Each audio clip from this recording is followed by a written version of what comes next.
Welcome boys to a quick recap of the trade that I took today on gold that made me 3R across quite a few different accounts. This was on the full mech version of the model, so not the hybrid, so this required literally zero discretion at all to find the bias and to execute, 100% mechanical, and I'm going to talk you through exactly how I took this trade, what I was looking for the bias, what I was looking for the entry criteria, where did I put my SL, where did I put my TP, all of this stuff all in this video. So the first thing to do is to establish the bias of the trade. Do we think it's going to go up or do we think it's going to go down? To do this, we go onto the 4-hour time frame, and once you've installed the fractals indicator by Rachel T, the only thing we're looking for is the most recent break of structure to the fractal. So what is a break of structure? It's a candle close above a high or below a low. So we look for the most recent fractal right here. Was there a break of structure to this one? No, there wasn't. We go to the next one. Was there a break of structure? No, there wasn't. We go to the next one. Was there a break of structure? Yes, there was right here. Is it to the upside or the downside? It's to the downside, so we're bearish. That is how simple the bias is for this one. It's so simple, so repeatable.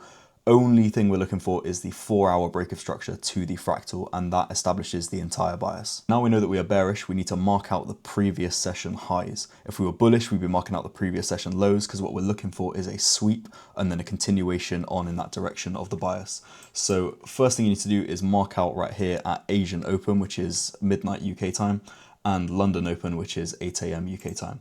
Then you can use an indicator for this, but I like to just do it manually, is find the highest point in Asian session because we're bearish and draw a little line across right here, coming across to market open. You can annotate it with like a little mech sweep or something, but as long as you know it's here. I like to set an alert on this because I'm at work during the day, so I don't really want to be on my phone the whole time. So I set a little alert on this and I don't touch my phone, I don't touch TradingView until we hit this alert. So now you literally just need to wait until we hit this alert. So we fast forward, and right here at market open, we hit this alert right here. As soon as we've swept Asian session highs, the next thing we're looking for is the fake out confluence. Now this is the part that a lot of people get confused about, but it's actually super simple when you break it down and when you use the fib settings that I'm going to show you in just a sec. So for the fake out, what we're essentially looking for is a fake move in our direction and then a move back up to stop out all of the people that got in too early. So right here on this liquidity sweep, on like the 1 minute or the 30-second time frame, there will be people that got in right here with their stop loss resting literally just here, maybe targeting some of this down here.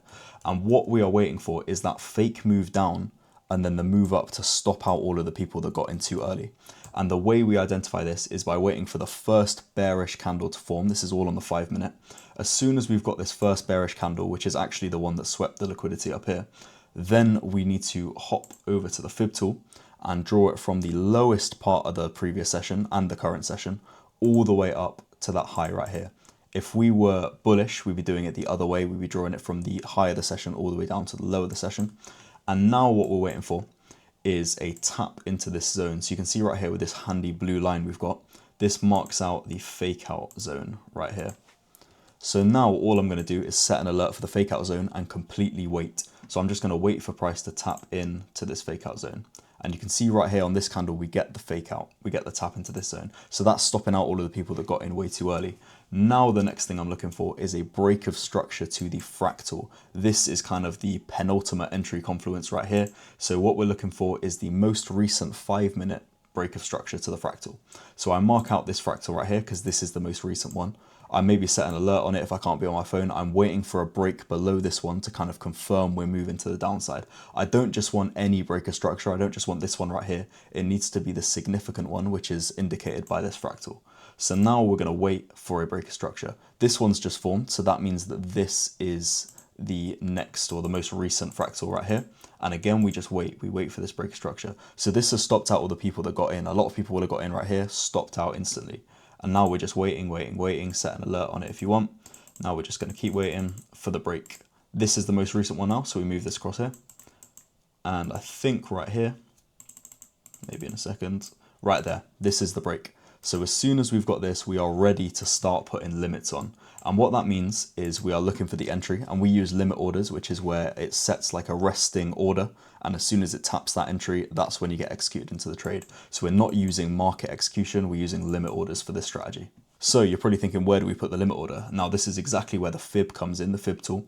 You're going to mark it from the sweep, from the highest point of the sweep, all the way down to the lowest point of the move right here.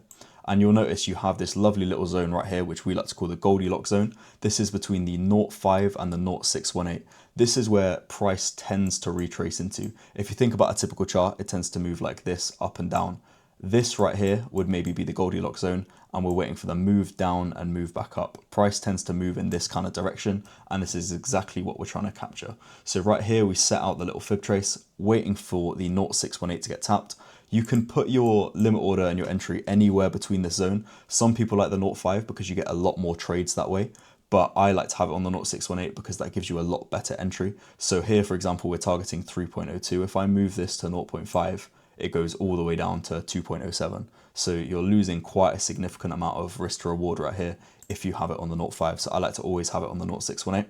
And then that's it. That's literally it. You just wait and put a limit order on here and just wait. That's it. You wait to get tapped. If price rips all the way up through here, you just deal with it. There's no, we're not waiting for some kind of confirmation here to make sure we don't instantly get stopped out, none of that stuff, because we've done the research, we've done the back testing, and the times that you wait for this confirmation here, it might have only got to here, but if you just got an instant entry, you would have hit 3R, hit TP right there.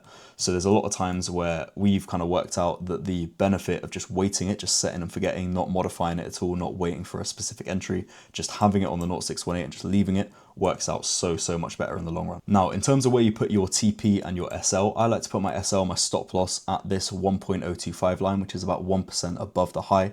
I don't really like it right on here because there will be times where it taps that and then moves down, and this gives you a little bit of breathing room, especially with spreads on different brokers and things. It's always better to have this SL up here. And then for the TP, we're not targeting draws on liquidity, we're not targeting down here, we're just setting a fixed 3R, fixed 3 risk to reward right here, and just letting price play out. So you can see right here, if we let it play out, it taps the level, comes back in. A lot of people will have been thinking, oh, let's move it to break even. If it came here and you moved it to break even, you would have just been stopped out. And then we wait all the way down, comes really close. A lot of people would have been panicking right here, but then it moves all the way down and hits a full TP, full 3R right there.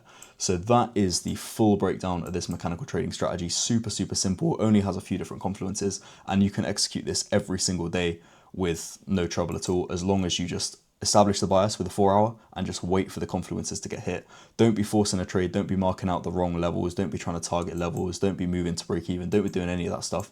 Just follow the model because we've tested it and we know it works in the long run, and just wait and stay patient, and that is all it is.